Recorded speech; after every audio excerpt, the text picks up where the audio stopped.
Everyone, dear मित्रों में आपका स्वागत है। आज मैंने अकाउंटिंग का सेम 4 का प्रोफोमा स्टेटमेंट एक्सप्लेन करने के लिए चालू किया है। यहाँ पर आपका कैपिटल रिडक्शन का चैप्टर है। इसमें आपको सबसे पहले बेस जो है वो रफ वर्क के ऊपर है, यानी आपका अगर रफ वर्क बेटर हो गया तो आपका जनरल और बैलेंस शीट इजीली बन जाएगा। ओके, रफ वर्क में आपका सबसे पहले दो चीज़ है, एक कैपिटल रिडक्शन, दूसरा कैपिटल रिडक्शन यूटिलाइज्ड। ओके, जिस भी चीज़ से, कोई भी चीज़ से जिसकी पैसों की वैल्यू हम लोग की अगर इंक्रीज़ हो रही हो, जैसे प्रॉफिट आ रहा है, शेयर कैपिटल रिड्यूस हो रहा है, तो वो सब रिडक्शन में डालना है। और जिससे आपकी पैसों की वैल्यू घट रही हो तो वो सब आपको यूटिलाइज में डालना है। ओके, तो यहाँ पे रिडक्शन में कौन कौन सी चीज़ें आती है, इक्विटी शेयर आता है, फिर प्रेफरेंस शेयर आता है।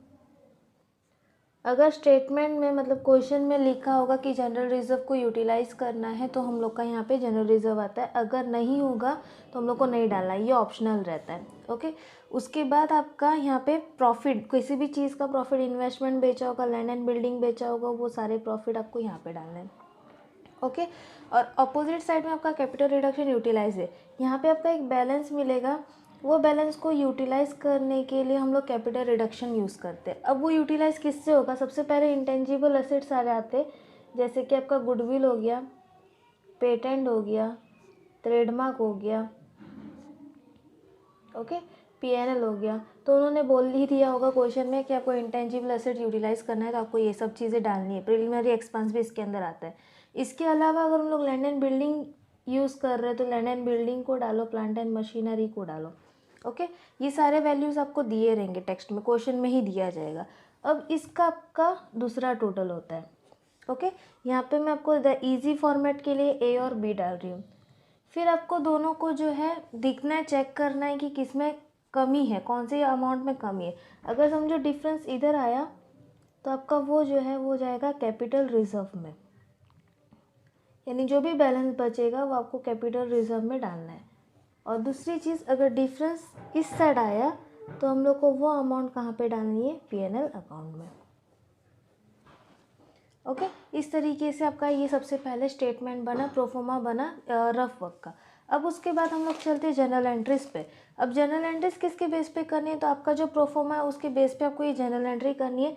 सबसे पहले हमने इक्विटी शेयर और प्रेफरेंस शेयर का लिया था, तो यहाँ पे आ जाएगा equity capital account debit, preference capital account debit to capital redemption account.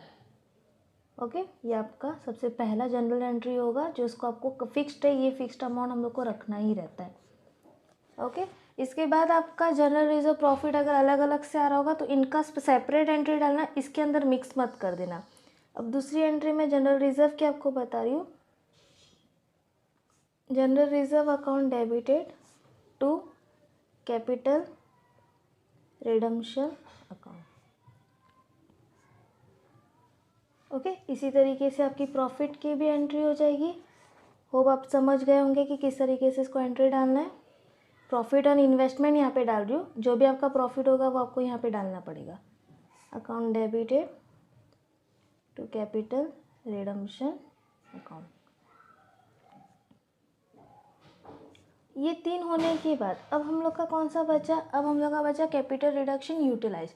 ये यूटिलाइज को भी डालना है। अब आपको आइडिया आ ही गया होगा कि ये सब अगर डेबिट हो रहे हैं तो ये सब आपको क्रेडिट करने पड़ेंगे, तो इसको किस तरीके से लिखना है। फोर्थ हम लोग का हो जाएगा कैपिटल रिडक्शन अकाउंट डेबिट, जो असेट्स है वो सब डाल दो, goodwill account, patent account, trademark account.